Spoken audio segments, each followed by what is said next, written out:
bahwasanya pondasi agama itu adalah iman. Dan iman itu bisa berupa ungkapan, bisa berupa ratapan hati, dan juga bisa merupakan amalan dalam tubuh kita ini, amalan yang lain. Makanya para ulama ketika mendefinisikan iman itu adalah an-nutqu bil lisan. Iman itu artinya mengucapkan dengan lisan kita. Kemudian yang kedua, at-tasdiqu bil janah, yaitu kita harus meyakini dengan hati kita ini. Kemudian yang ketiga, wal amal bil arkan, dan mengamalkannya, artinya mengaplikasikannya dengan amal tubuh kita yang lain. Makanya di sini Nabi sallallahu alaihi wasallam bersabda, al-imanu bid'un wa sittuna syu'bah. Iman itu sebagian dan juga 70 lebih bagian. Jadi iman itu 70 lebih bagian. Yang paling utama dan yang paling pertama adalah mengucapkan qaulu la ilaha illallah. Mengucapkan la ilaha illallah. Dan yang paling rendah apa itu? Menghindarkan atau menyingkirkan atau menghilangkan gangguan di jalan. Duri seperti itu, kelihatan apa enggak? Paku, kelihatan enggak? Enggak kelihatan. Tapi ketika mengganggu jalan, maka harus disingkirkan. Sekarang pertanyaannya, kalau polisi tidur mengganggu tidak? Polisi tidur mengganggu tidak? Mengganggu.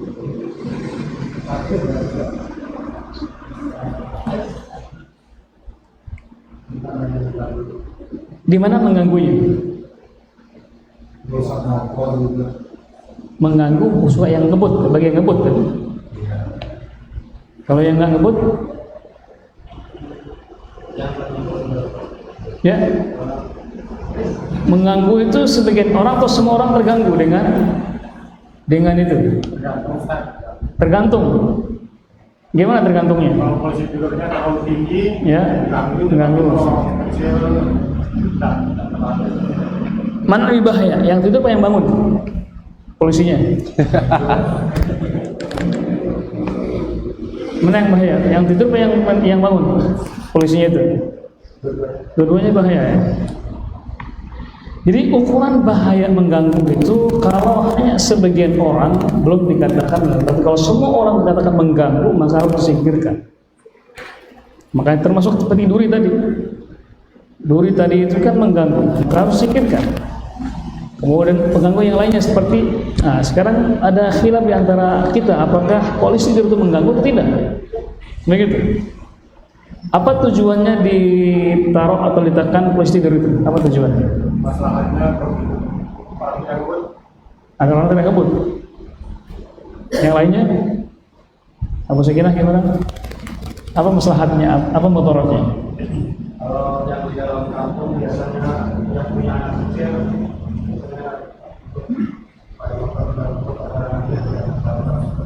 Artinya ada maslahatnya ya? Ada nggak maslahatnya? Ada ya? Sebesar mana maslahatnya dari mudaratnya?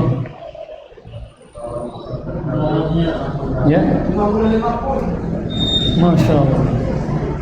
50-50. Kalau ada polisi tidur terus diterabas, yang terganggu orangnya atau motornya?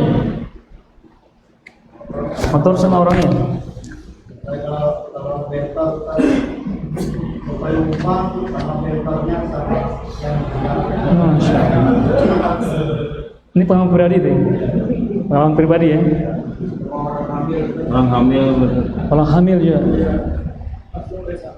Mana yang lebih banyak, motorannya atau manfaatnya? Yang motorannya ya. Makanya kalau lebih banyak motorannya maka harus disingkirkan. Termasuk juga melaksanakan acara di jalan. Bagaimana hukum? Mengganggu atau tidak? Masalah sepakat ya? Sepakat. Tapi kalau dibolehkan pemerintah gimana? Ini namanya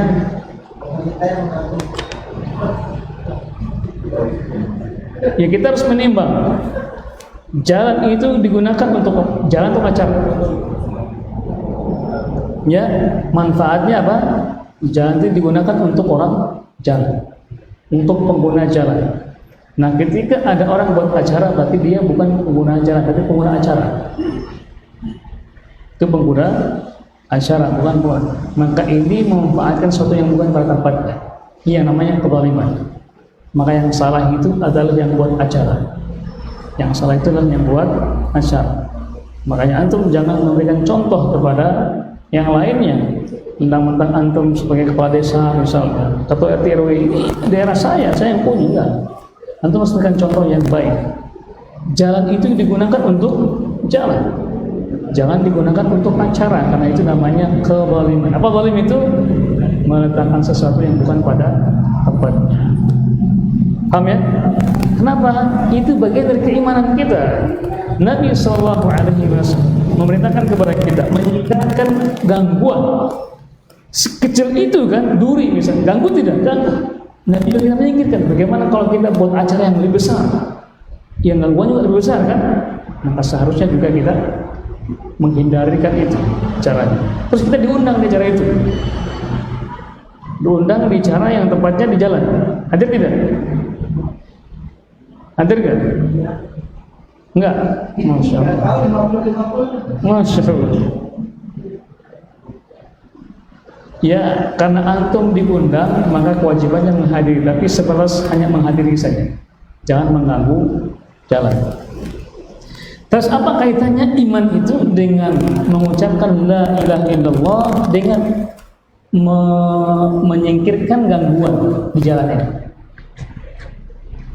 Nanti kita akan bahas. Iman itu kan dibagi tiga.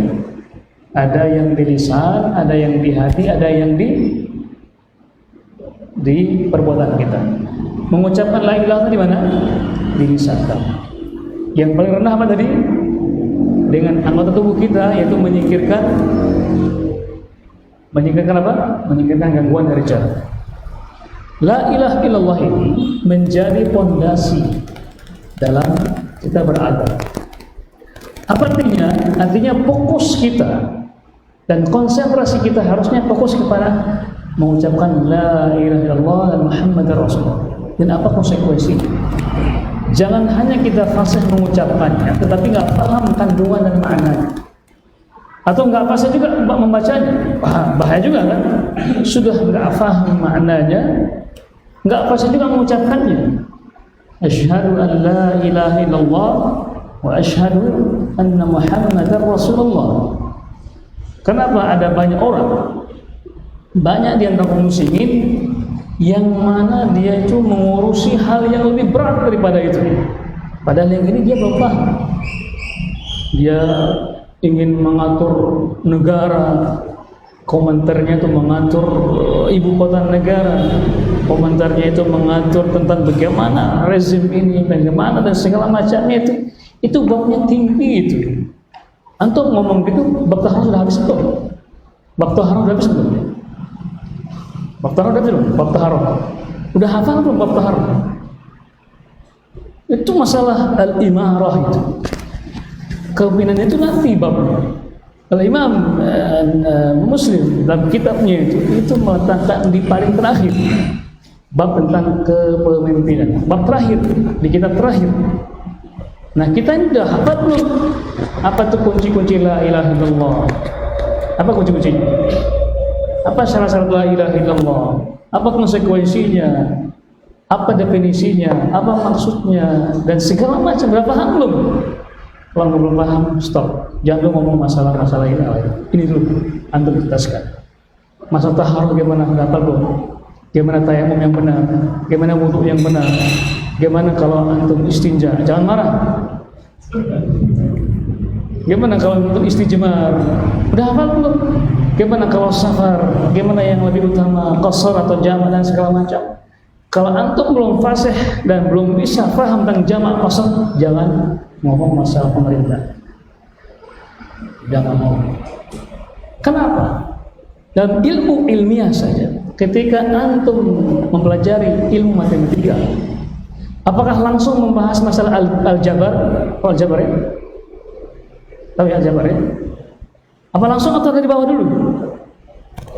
Nggak perlu. 1 sama 1 berapa? 2 kali 2 berapa? Itu yang dasar dahulu antum paham. Kalau antum sudah paham ini baru pindah ke tempat yang lainnya. Jangan tiba-tiba langsung membahas masalah aljabar. Masih ingat nggak aljabar? Masih ingat ya? Abu Alba masih ingat aljabar? Masih ingat ya? Iya. Antum belum paham, belum hafal kalian, nggak tahu tambah-tambahan, pengurangan. Tiba-tiba apa namanya? Tiba-tiba antum bicara yang lebih jelas. Coba antum sekarang, antum tes hitung-hitungan. Nggak usah tulis ya, langsung kepala. 1000, udah ya? 1000 tambah 40 berapa? Jangan jawab, itu di otak aja. Di otak. 1000 sudah? Di otak ya? Tambah 40 sudah? Udah belum? Tambah 1000 sudah? Tambah 30 sudah? Tambah 1000 sudah? Sudah ya? Tambah 20 sudah? Tambah 1000 sudah? Tambah 10 sudah? Berapa? Salah. 400. 4100. Loh, itu aja kamu salah kan? Berapa dari yang jawab? 5.000 dari berapa? Mengatakan jujur. 5.000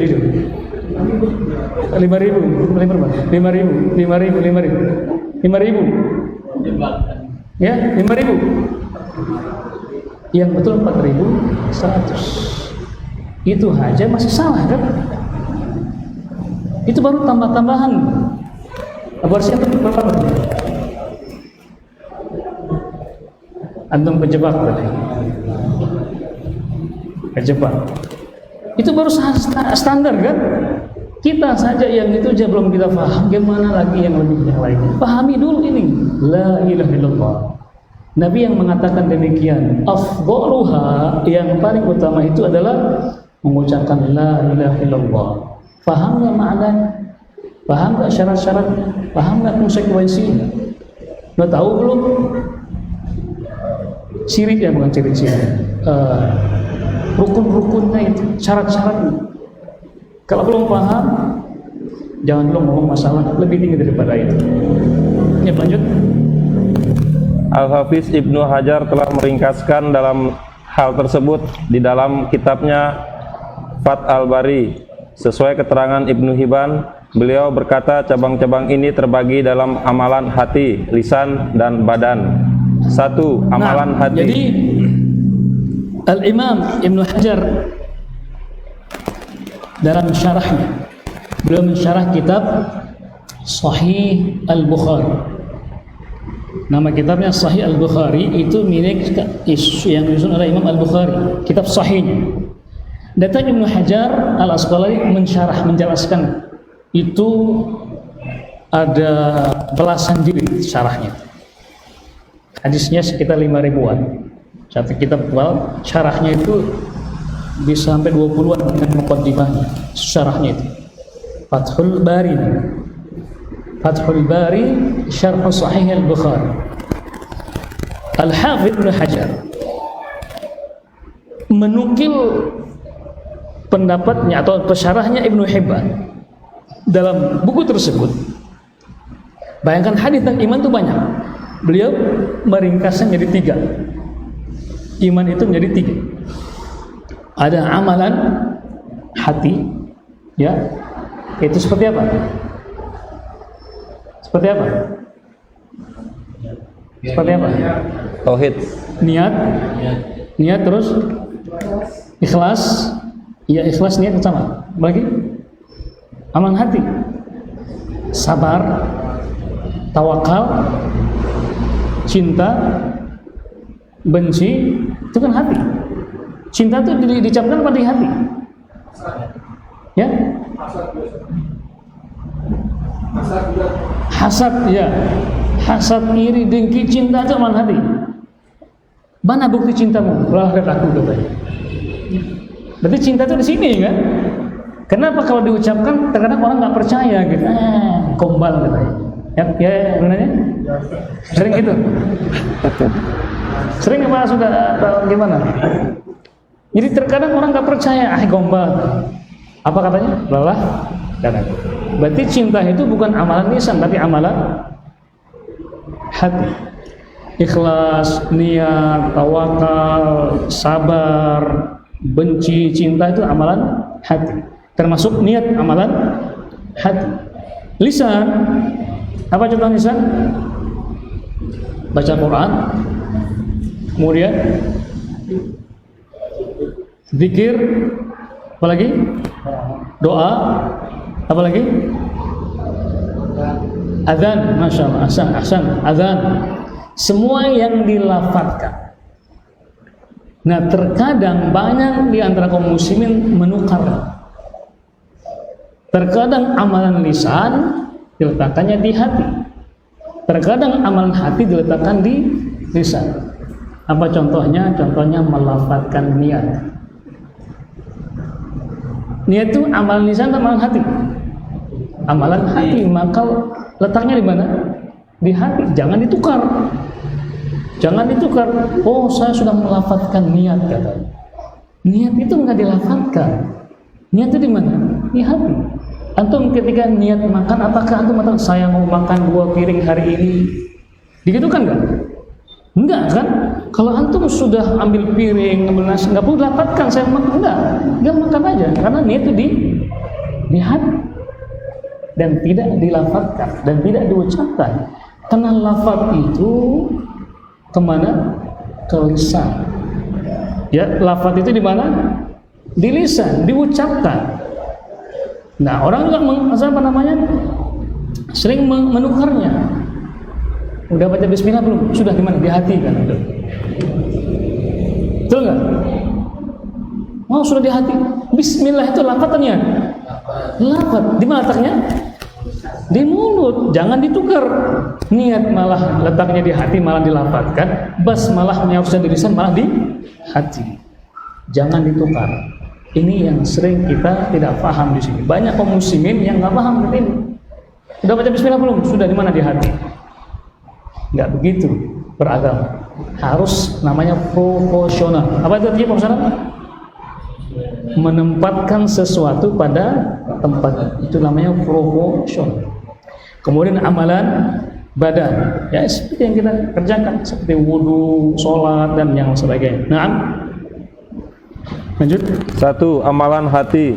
Adapun amalan hati adalah berupa itikat dan niat, dan ia terdiri dari 24 cabang, yaitu iman kepada Allah, termasuk di dalamnya iman kepada zat dan sifat-sifatnya, serta pengesaan bahwasanya Allah Subhanahu wa taala adalah tidak ada sesuatu pun yang serupa dengan Dia, dan Dialah yang Maha mendengar dan Maha melihat. Asy-Syura ayat 11. Lanjut.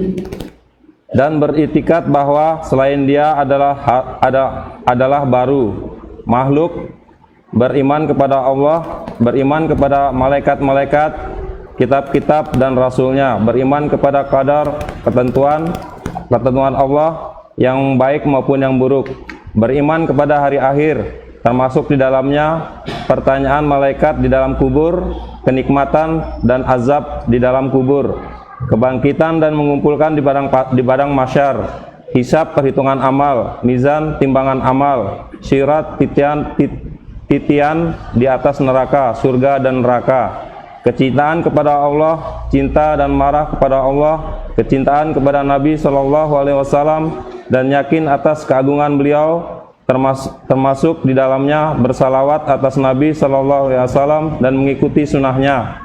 Ikhlas termasuk di dalamnya meninggalkan riya dan nifak, taubat dan takut, berharap, syukur dan menepati janji, sabar, ridho dengan qada dan qadar, tawakal, kasih sayang, tawadu atau rendah hati, termasuk di dalamnya menghormati yang tua, mengasihi yang kecil, meninggalkan sifat sombong dan bangga diri, meninggalkan dengki, iri hati dan emosi.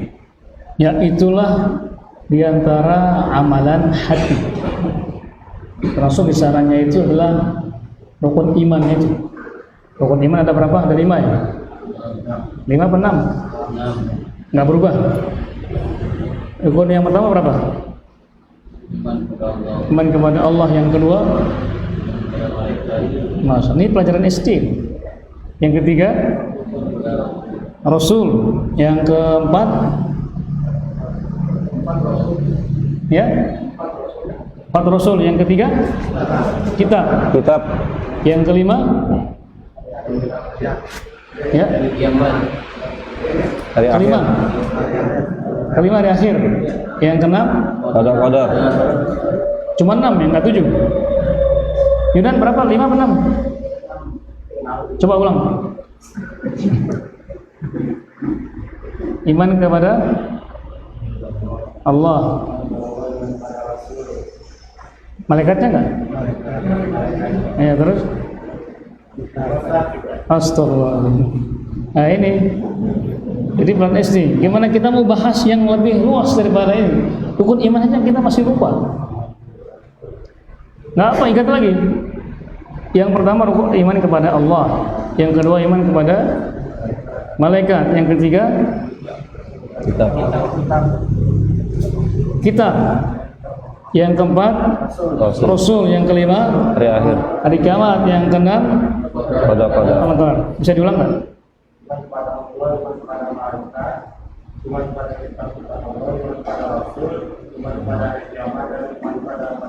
Iya. Silakan. Lolos ya. Sah ya. Baik, sekarang yang terakhir, apa bedanya qada dengan qadar? Apa bedanya qada dengan qadar? Bisa dikatakan iman bil qada'i wal qadar. Beriman kepada Allah, beriman dengan qada dan qadar. Di mana bedanya?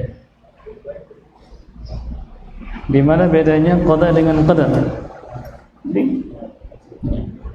Ayo, mana spidol nih? Ada ya? Apa bedanya qada dengan qadar?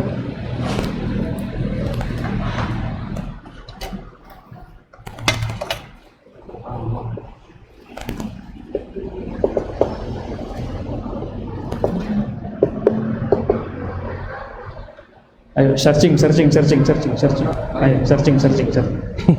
searching. Yang bisa jawab ada parfum nanti.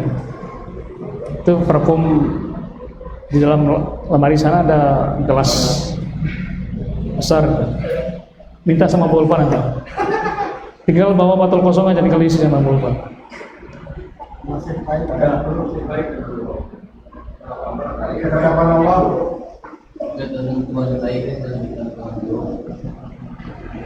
Enggak, bedanya qada itu apa, qadar itu apa?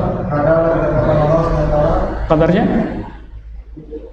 Yang kadarnya itu perbuatan atau ketetapan dalam keadaan tertentu sesuai dengan ketentuan Allah. Qadarnya? Kadarnya yaitu perwujudan dari keadaan.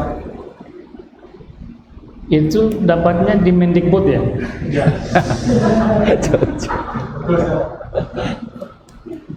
Walaupun saya nggak lihat, tapi saya bisa baca itu. Ayo di sini. Ngapa searching apa? Betul nggak? Berarti mata saya alhamdulillah masih kuat berarti ya. Ketemu nggak? Hah? Ketemu nggak? Apa jawabannya? Qadar adalah segala sesuatu yang Allah tetapkan dahulu kala yang akan terjadi pada makhluknya. Terus? Sedangkan qada adalah yang telah Allah tetapkan pada hamba berupa agar tidak ada perubahan sehingga kalau itu websitenya Mendikbud itu. Ada yang lain nggak? Ada yang lain? Dalam Al-Quran sering kita temukan Allah berfirman misalnya wa qadha rabbuka wa qadha rabbuka alla ta'budu illa iyyahu. Ini muqadha rabbuka.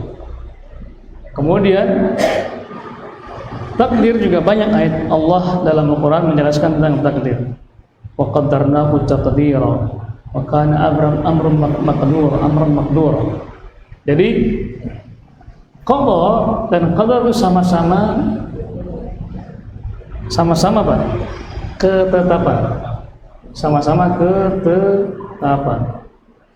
Yang saya tanyakan di mana perbedaannya qadha dengan qadar? Kalau kita merujuk ke yang tulis di Mendikbud itu, kalau qadha itu adalah keputusan Allah sebelum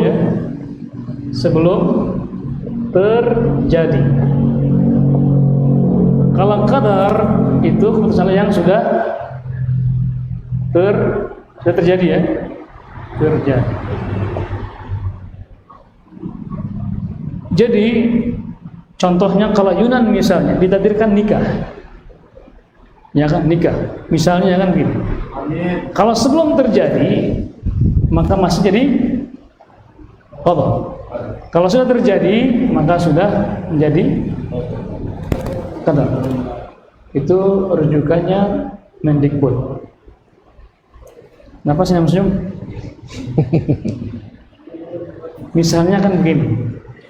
Kalau kita merujuk ke ayat Nabi, ayat Al-Quran misalnya, wa qadha artinya itu qadha itu lebih intik dengan hukum Allah yang Allah tetapkan. Ya. Hukum Allah yang Allah tetapkan. Seperti Allah memberikan hukum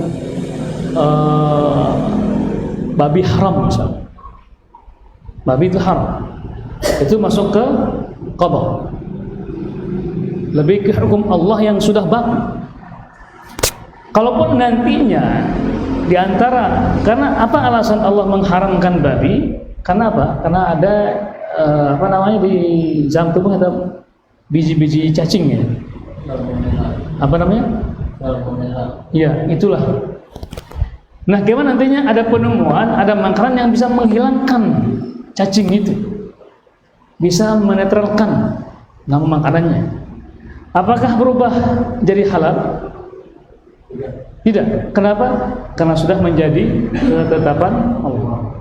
Sampai ini namanya keputusan Allah yang tidak bisa diganggu-gugat. Keputusan. Kalau takdir nih ketetapan. Bisa ngerti nggak? Bisa ngerti ya? Bisa paham nggak? Paham ya? Paham nggak maksud saya? Paham perbedaannya? Di antara perbedaan qadha dan qadar. Kemudian qadha juga bisa bersamaan. Bisa bersamaan. Kalau kita merujuk ke Mendikbud itu, artinya yang sebelum terjadi ini namanya takdir yang sudah lama, yang tertulis di Lauhul Mahfuz, di Lauhul Mahfuz. Ini bisa dibaca nggak sih? Ini tulisannya tangan dokter nih, dokter yang ngajari. Itu namanya qadha. Tapi kalau sudah turun ke bumi langsung terjadi, namanya takdir. Jadi kalau masih di Lauhul Mahfuz namanya qadha. Tapi kalau sudah turun ke bumi namanya takdir. Dan takdir itu menjadi 4. Takdir itu menjadi 4. Takdir yang lama itu jadinya di Lauhul Mahfuz Allah tulis. Kemudian takdir yang kedua, takdir usia kita kan beda-beda. Usia kita kan beda-beda. Dan itu Allah tetapkan kapan? Di rahim ibu kita. Waktu usia 4 bulan. Usia yang ketiga, takdir yang ketiga apa? Takdir tahunan. Kapan Allah tetapkan? Di Lailatul Qadar. Takdir yang keempat, takdir harian. Itulah yang Allah turun setiap malamnya, di malam 23 malam, untuk mencari hamba yang berdoa kepada Allah. Inilah takdir yang kata para ulama tidak bisa berubah, tapi digeser. Gimana dengan gesernya? Dengan berdoa. Orang yang sering-sering berdoa maka dapat menggeser takdirnya. Yang dari takdir buruk mendapatkan takdir baik. Makanya jangan pernah malas berdoa. Sering-sering berdoa kepada Allah, maka niscaya dia akan mendapatkan takdir baik. Itu diantara keutamaan banyak berdoa. Paham ya? Baik, berikutnya yang kedua. 2. Perbuatan lisan. Ia terdiri dari 7 cabang. Mengucapkan kalimat tauhid, yaitu bersaksi bahwa tidak ada Tuhan yang berhak disembah kecuali Allah, dan bahwa Muhammad adalah Rasul Allah. Membaca Al-Quran, belajar ilmu dan mengajarkannya, berdoa, zikir, termasuk di dalamnya istighfar, memohon ampun kepada Allah, bertasbih, mengucapkan subhanallah, dan menjauhi perkataan yang sia-sia. Nah, lanjut lagi. 3. Amalan badan. Ia terdiri dari 38 cabang. Masya Allah. A. Taib. Jadi yang kedua tadi, amalan lisan, yaitu amalan yang diucapkan dengan lisan kita. Dan amal lisan itu terdiri dari 3 hal yang harus kita pahami. Lisan itu ada suara, ada huruf, dan ada makna. Bisa diulang, ada apa lagi? Suara dulu, huruf, ada makna. Termasuk zikir. Zikir itu amalan lisan kan? Maka harus bisa melengkapi 3 hal ini kalau kita dikatakan sedang beribadah zikir kepada Allah Subhanahu wa ta'ala. Ada suara, ada huruf, ada makna. Kenapa saya katakan demikian? Karena banyak orang berzikir tapi sedikit kumur-kumur. Astagfirullah. Itu zikir atau kumur-kumur? Hah? Kumur-kumur. Dia harus melengkapi 3 hal ini. Ada hurufnya, jelas hurufnya. Astagfirullah, astagfirullah, subhanallah, alhamdulillah. Ya, astagfirullah. Apa artinya Allah? Ya. Terus juga ada suara. Jangan, walaupun hurufnya jelas, hurufnya ada, maknanya, tapi paham nggak maksudnya? Harus ada suara dan harus ada maknanya. Maknanya jelas. Jangan amin. Walaupun ada huruf, tapi nggak ada maknanya, percuma. Paham maksudnya ya? Itulah ibadah zikir kepada Allah Subhanahu wa ta'ala. Jadi harus ada 3 hal tadi. Kalau ulang lagi apa tadi? Suara, harus bersuara. Dan suara itu ada 2 jenis. Ada sir, ada jahar. Nah, kalau Nabi mengatakan sirnya disirkan, jangan dijaharkan. Dan ketika Nabi menjaharkan, jangan ditukar. Nah, kita ini sering menukar balik ibadah kepada Allah Subhanahu wa ta'ala. Yang Nabi sirkan, kita jahar. Yang Allah perintahkan jahar, kita sirkan. Ingat, beribadahlah yang profesional. Ya. Dalam sholat saja, tidak semuanya dijaharkan, ada yang disirkan. Iftitah sir pejahar. Sir pejahar, iftitah. Sir. Membaca Al-Fatihah sir pejahar. Kalau berjamaah imamnya jahar. Ayat jahar. Ya kan? Takbir jahar. Setelah itu rukuk sujudnya disir pejahar. Makanya jangan dijaharkan semuanya, jangan disirkan semuanya. Ada kalanya kita menjaharkan, ada kalanya kita mensirkan. Itu namanya ibadah yang profesional. Ibadah yang disesuaikan oleh tuntunan Nabi kita Muhammad sallallahu alaihi wasallam. Termasuk juga zikir setelah salat itu.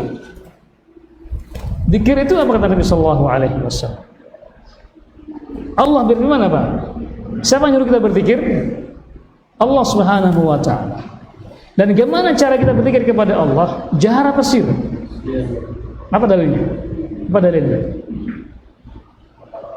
Apa dalilnya? Ya? Apa dalilnya? Ayo, antum harus punya dalil dong. Agama ini, ya? Ya. Itu masalah doa, itu bukan zikir. Antum ketawa tuh. Alhamdulillah beliau bisa jawab. Yang mudah-mudahan ada yang jawab ini. Takut yang mudah-mudahan ini.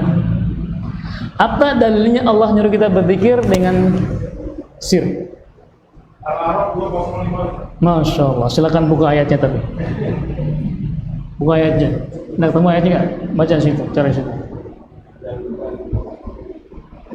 Al-A'raf 205 450 atau 105. Berapa Abu Hasbir? 205. 205. Udah tahu belum? Saya bantu ya. Wadhkur rabbaka fi nafsi. Udah tahu belum?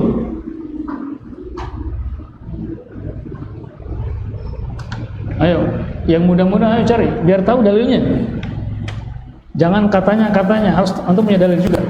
Jadi ketika antum menjelaskan kepada masyarakat, ini dalilnya apa? Al-Quran yang mengatakan demikian. Ketemu? Coba bacakan.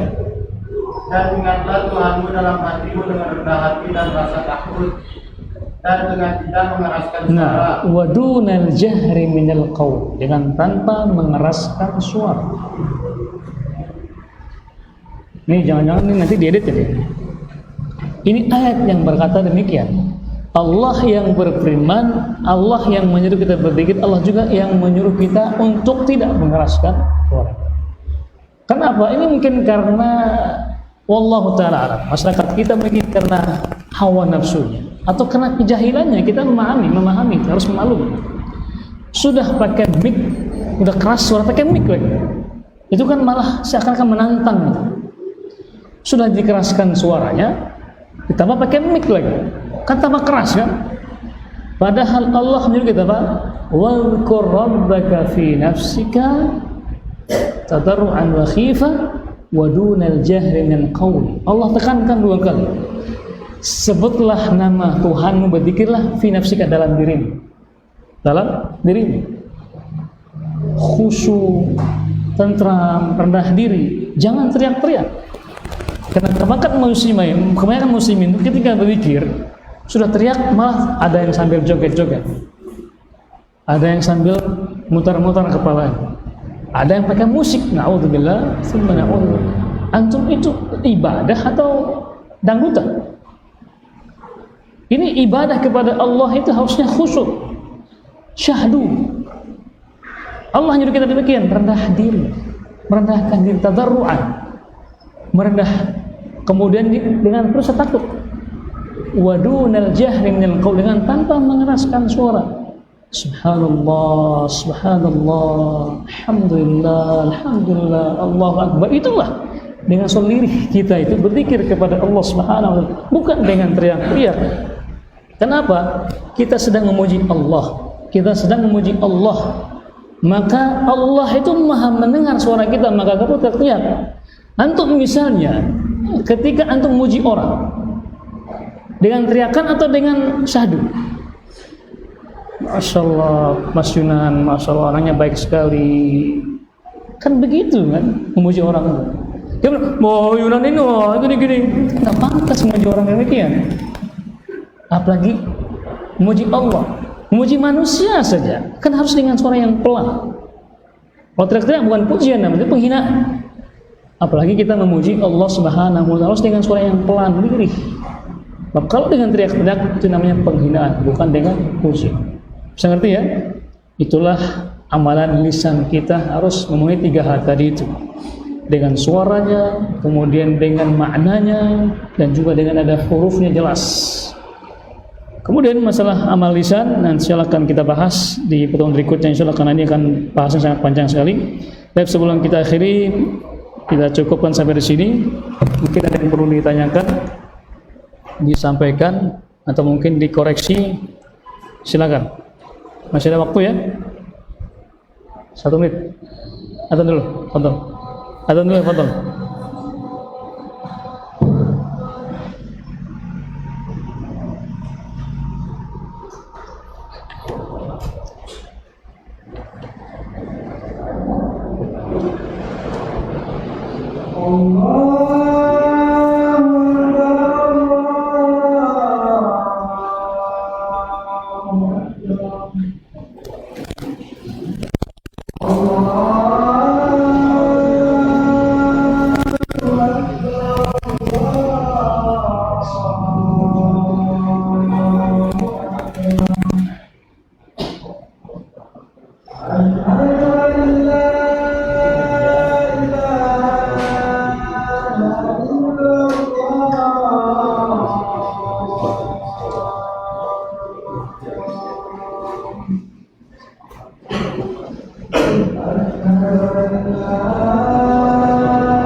Alhamdulillah wassalatu wassalamu ala Rasulillah wa ala alihi wa ashabihi wa mawala amma ba'd.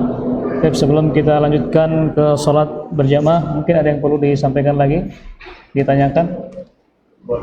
Luar tema, apa? Pertanyaan titipan itu. Masya Allah. Berapa kilo titipan itu? Sekarang mungkin nonton juga sekarang ini. Oh iya. Hanya asal lainnya dia kan kenal sama Ahwan. Akhwat atau ikhwan? Ahwan. Dia kenal sama Ahwan Sunnah. Ahwat, anak-anak yang itu. Masya Allah. Yang nanya kan, karena kan gini, bagaimana hukumnya menggunakan celana ketat ini, Ustaz? Walaupun dia ada semata kaki, tapi ketat untuk celana yang itu. Masya Allah. Pakaian yang syar'i itu memenuhi 3 syarat. Nabi tidak pernah menyuruh kita pakaian dengan style tertentu, dengan gaya, tapi harus memenuhi 5 syarat, 6 syarat.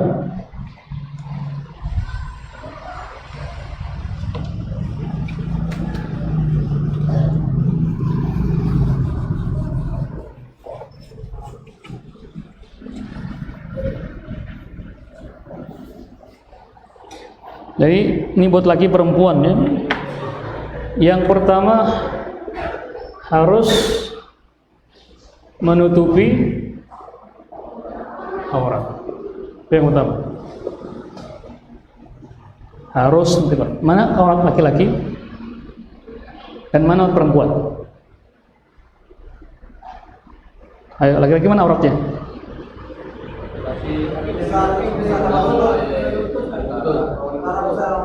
Di bawah pusar, atas pusar? Di bawah pusar? Bawah pusar? Bawah lagi apa pas pusar? Oh pas ya, pas pusar sampai ke lutut. Apa buktinya? Orang yang ketika ihram umroh haji kan boleh kelihatan, pundaknya boleh kelihatan sampai sini, artinya sampai di atas mata kaki, sampai di jangan mata kaki ya, di atas mata kaki, itu namanya izar namanya. Dan boleh kelihatan, tapi kan malu kalau kelihatan terus ya, itu dikira pamer nanti, lagi perutnya besar kan gak enak kelihatan. Itu perempuan apa perempuan?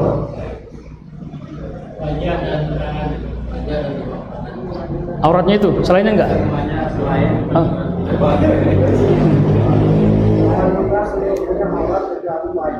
Iya, kesepakatan para ulama 4 imam itu, Abu Hanifah, Imam Malik, Syafi'i, Ahmad, itu semua sepakat semuanya aurat kecuali wajah dan telapak tangan. Semuanya aurat kecuali, termasuk juga suaranya kata. Tapi suara itu berbeda pendapat. Mengenai wajah nih, apakah wajib itu tidak, itu para ulama berbeda pendapat. Dia bukan aurat, tapi ulama beda pendapat apakah wajib ditutupi atau tidak. Kenapa? Karena ketika sholat perempuan harus buka wajah. Berarti bukan aurat kan? Karena di antara syarat sholat adalah menutupi aurat. Di antara syarat sholat itu menutupi aurat. Perempuan ketika sholat harus buka wajah. Bisa ngerti ya? Berarti dia bukan aurat, tapi para ulama berpendapat apakah ditutupi atau tidak. Paham ya? Ya. Yang kedua, pakaiannya harus tebal, tidak transparan. Yang ketiga, longgar. Ini sudah tipis, tebal, sudah tipis, ketat lagi, kena hujan lagi ya. Jangan dibayangin dong. Jangan dibayangin. Kemudian yang keempat, bahannya harus dari yang mubah ya, mubah, bukan dari bahan yang haram. Seperti laki-laki kan nggak boleh pakai sutra, ya haram hukumnya. Yang kelima, apa yang kelima? Kalian tahu? Ya, tidak mencolok.